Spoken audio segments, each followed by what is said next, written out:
ओम शांति। श्राद्ध के दिनों में अपने पितरों को खुश करने के लिए घर पर ये 5 काम जरूर करें।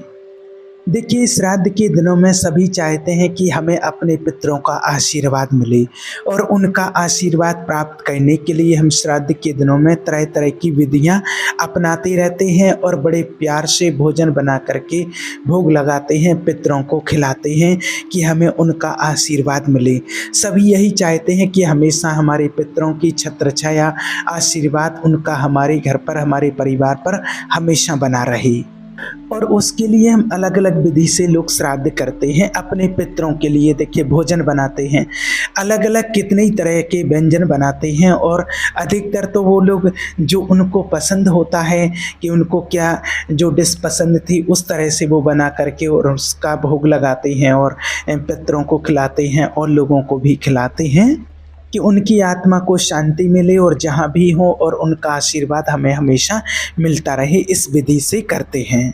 तो आज आपको 5 चीज़ें बताते हैं। अगर ये आपने 5 काम इस तरीके से किया अपने घर में श्राद्ध, तो फिर ज़रूर आपको आपके पितरों का आशीर्वाद भी मिलेगा, आपके पितर खुश भी रहेंगे और उनकी आत्मा को शांति भी मिलेगी।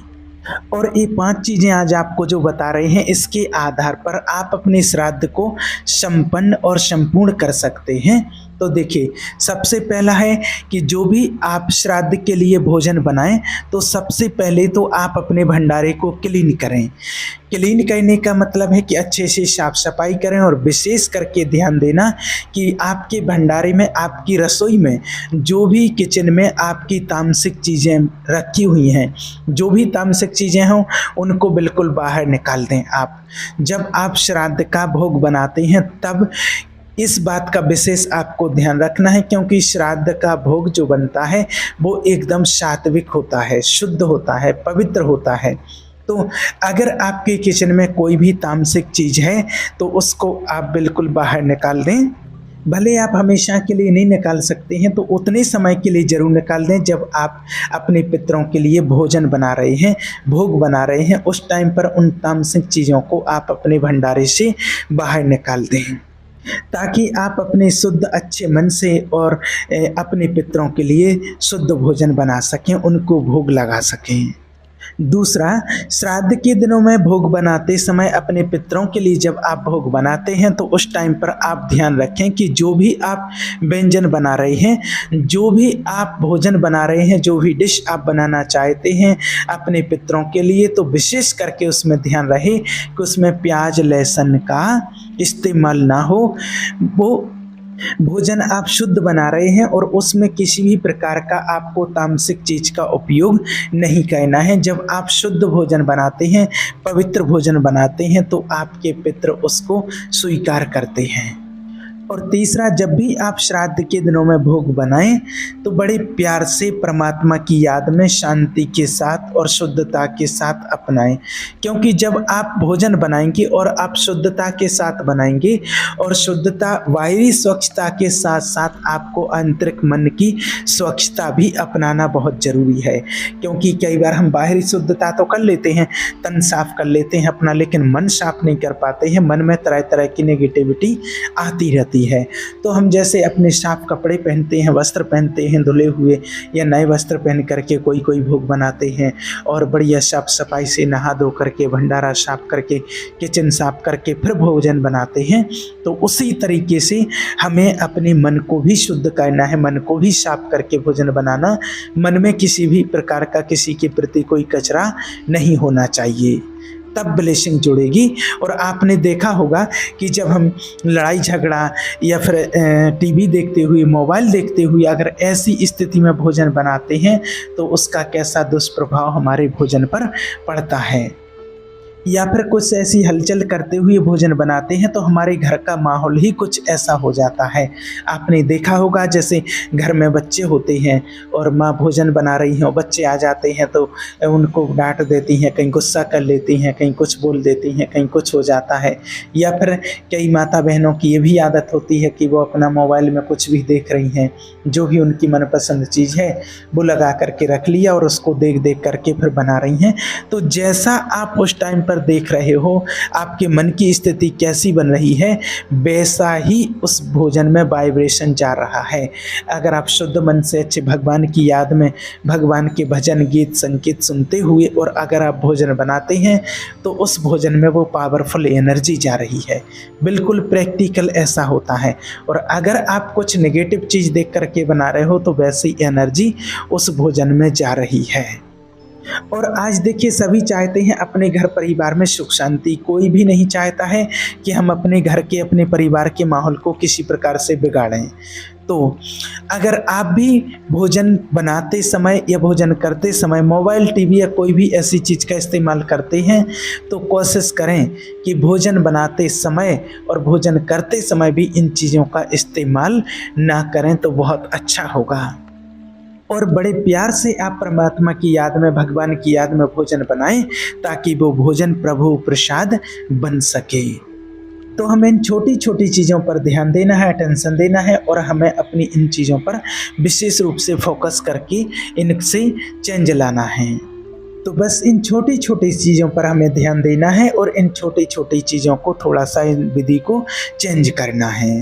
अब चौथी चीज़ हमें क्या करनी है, देखिए जो भी आप भोजन बना रहे हैं उसको आप उन आत्माओं को भी खिलाएं जिनको आप जैसे अपने पितरों को तो खिलाते ही हैं किसी न किसी माध्यम से जो भी आप समझते हैं, लेकिन आप उन आत्माओं को भी उन लोगों को भी उस भोजन को खिलाएं जिनको बहुत ज़रूरत है, भोजन की आवश्यकता है, जो भोजन के लिए तड़प रहे हैं, जिनको भोजन नहीं मिलता है, जो सुबह से शाम तक भोजन के लिए तरसते रहते हैं, तड़पते रहते हैं, तो ऐसे लोगों को भी भोजन आप ज़रूर खिलाएं। और जो वो चाहते हैं कि हमें आकर के कोई भोजन कराए तो आप उन आत्माओं को बड़े प्यार से भोजन खिलाएं ताकि आप पितरों के लिए जब भोजन बना करके सबसे पहले तो आप भगवान को भोग लगाएं, भगवान को भोजन स्वीकार कराएं। उसके बाद आप अपना जिस तरीके से आप पितरों को जो विधिवत खिलाते हैं वैसे खिलाएं और फिर उन आत्माओं को भी आप भोजन जरूर खिलाएं जिनको भोजन की अति आवश्यकता है। तो जब आप उन आत्माओं को भोजन कराएंगे तो वो आत्माएं तो बदले में जब वो आत्माएं आपको दुआएं देंगी तो वो दुआएं जब आप ये समझिए कि ये हमारे पूर्वजों ने पितरों ने दुआएं दी हैं, क्योंकि जब पूर्वजों से वो दुआएं लेंगे तो जब किसी को आप भोजन कराएंगे ऐसे भूखी और ज़रूरतमंद व्यक्ति को, ज़रूरतमंद आत्माओं को या फिर छोटी छोटी कन्याएं होती हैं, जब उनको आप भोजन कराएंगे तो वो पुण्य और वो दुआएं वो आशीर्वाद पितरों का आपको मिलेगा। आप किसी भी मनुष्य आत्मा को, ज़रूरतमंद को वो प्रसाद खिला रहे हैं, आप भोजन करा रहे हैं तो कहीं ना कहीं वो आपको दुआएं देंगे। तो इस विधि से आप उनकी दुआएं ले सकते हैं, आप अपने पितरों की दुआओं के पात्र बन सकते हैं। और लास्ट जो पांचवी बात है, जो भी भोजन आप बनाते हैं वो ये सोच करके बनाएं कि ये भोजन ये भगवान के लिए मैं प्रसाद बना रही हूँ, ये प्रसाद बना रहा हूँ और ये भगवान के बच्चों के लिए प्रसाद बना रही हूँ, ताकि भगवान उन बच्चों को ये भोग स्वीकार करा सकें और इस भोजन को प्रभु प्रसाद बना सके। और जब वो प्रभु प्रसाद बन गया तो आप किसी को भी उस प्रसाद को खिलाएंगे तो वो आत्मा भी धन्य धन्य हो जाएगी। तो बड़े प्यार से आप जो भी भोजन बनाते हैं अपने पितरों के लिए, जो पितरों के लिए बनाते हैं, तो सबसे पहले उसका आप भगवान को भोग लगाएं। इस बात का विशेष करके आपको ध्यान रखना है, बिना भोग लगाएं आपको किसी को भी भोजन स्वीकार नहीं कराना है। और जब आप भगवान को भोग लगाएंगे उसके बाद आप पितरों को खिलाएं, या जो आपको लग रहा है कि आसपास में कोई ऐसे लोग हैं जिनको भोजन कराना चाहिए, जिनको बहुत आवश्यकता है भोजन की, उनको भोजन आज का ये भोग उनको प्रसाद देना चाहिए, कराना चाहिए।